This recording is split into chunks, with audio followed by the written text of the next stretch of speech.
Airin Rahmidiani, mantan wali kota Tangerang Selatan yang dikenal dengan kepemimpinan inovatif dan visi modernisasi, mengalami kekalahan dalam Pilgub Banten 2024. Meski sebelumnya digadang-gadang sebagai kandidat kuat berkat pengalamannya dan dukungan dari partai besar, Airin menghadapi tantangan besar dalam menjangkau pemilih di seluruh wilayah Banten yang memiliki karakteristik beragam. Strategi kampanyenya yang berfokus pada pembangunan perkotaan dinilai kurang relevan bagi masyarakat pedesaan dan pesisir yang menghadapi isu-isu berbeda, seperti akses infrastruktur, kesejahteraan nelayan, dan pengentasan kemiskinan.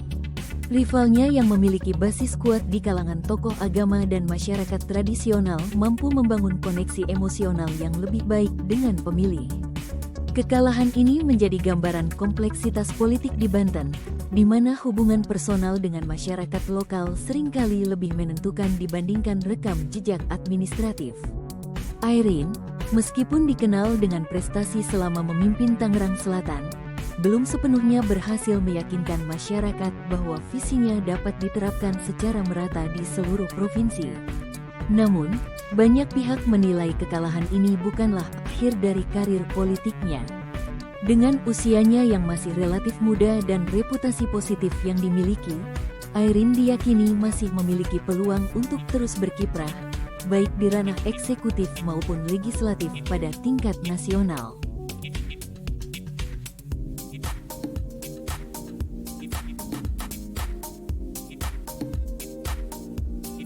Ridwan Kamil, yang sebelumnya dikenal sebagai sosok berprestasi selama menjabat sebagai Gubernur Jawa Barat, harus menerima kekalahan dalam Pilkada Jakarta 2024. Meski sempat menjadi kandidat favorit, langkahnya terhenti oleh dinamika politik yang penuh tantangan.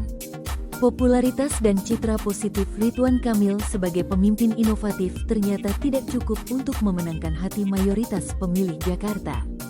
Salah satu faktor kunci kekalahan ini adalah persaingan ketat dengan kandidat lain yang memiliki basis massa yang solid serta pendekatan kampanye yang lebih efektif dalam menjangkau kebutuhan masyarakat urban yang beragam. Selain itu, isu-isu lokal, seperti penanganan banjir dan kemacetan, menjadi topik panas yang tidak berhasil ia kuasai sepenuhnya dalam debat publik. Kekalahan ini menjadi pelajaran penting bagi Ridwan Kamil dalam karir politiknya. Jakarta, sebagai pusat politik dan ekonomi Indonesia, memiliki dinamika pemilih yang sangat unik dan cenderung lebih kritis terhadap program kerja calon pemimpin. Pendekatan kampanye yang terlalu berfokus pada reputasi dan inovasi sebelumnya di Jawa Barat tampaknya kurang berhasil diterjemahkan ke konteks spesifik Jakarta. Namun, banyak pengamat menilai Ridwan Kamil masih memiliki masa depan cerah di dunia politik nasional. Kekalahan ini bisa menjadi momentum refleksi untuk memperbaiki strategi politik dan memperluas daya tariknya di berbagai kalangan, sehingga ia tetap menjadi salah satu tokoh yang diperhitungkan dalam kontestasi politik mendatang.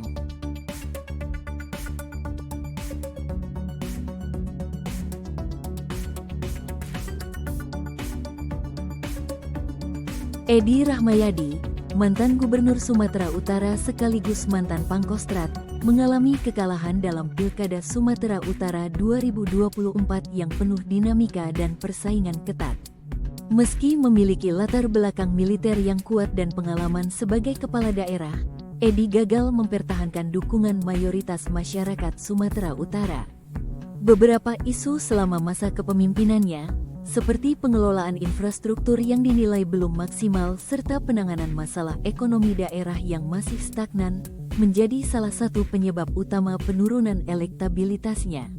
Rival politiknya yang lebih dekat dengan kelompok masyarakat akar rumput berhasil menarik simpati pemilih, khususnya di kawasan pedesaan dan komunitas adat yang memainkan peran signifikan dalam kontestasi ini.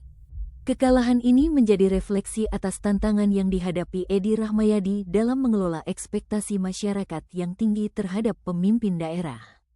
Meski dikenal sebagai sosok yang tegas dan disiplin, pendekatan komunikasinya dinilai kurang inklusif, terutama dalam merangkul berbagai elemen masyarakat yang beragam di Sumatera Utara.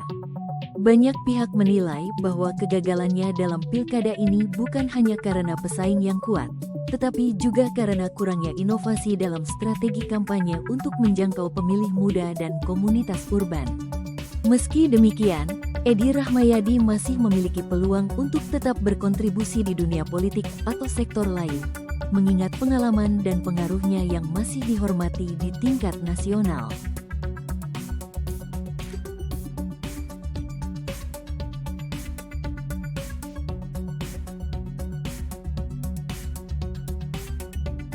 Tri Risma hari ini, mantan wali kota Surabaya yang dikenal sebagai salah satu tokoh perempuan paling berpengaruh di Indonesia, harus menerima kekalahan dalam Pilkada Jawa Timur 2024. Meskipun memiliki rekam jejak gemilang selama memimpin Surabaya, seperti revitalisasi tata kota dan program sosial untuk masyarakat kurang mampu, ia menghadapi tantangan besar dalam menjangkau seluruh wilayah Jawa Timur yang sangat beragam. Kekalahannya mencerminkan betapa kompleksnya dinamika politik di provinsi ini, di mana faktor kultural, religius, dan hubungan dengan tokoh-tokoh lokal memainkan peran besar dalam menentukan pilihan pemilih.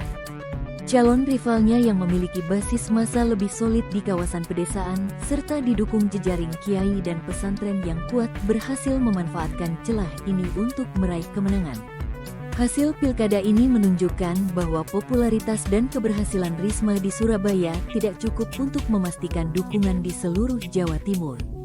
Strategi kampanye yang terlalu berpusat pada prestasi di kota besar kurang efektif dalam menarik simpati masyarakat di daerah pedalaman yang memiliki kebutuhan dan prioritas berbeda. Meski demikian, banyak pihak meyakini bahwa kekalahan ini bukan akhir dari perjalanan politik Risma. Dengan pengalamannya yang luas dan komitmennya terhadap pelayanan publik, ia masih memiliki peluang untuk berkiprah di kancah politik nasional, baik melalui jalur eksekutif maupun legislatif, untuk melanjutkan perjuangannya bagi rakyat.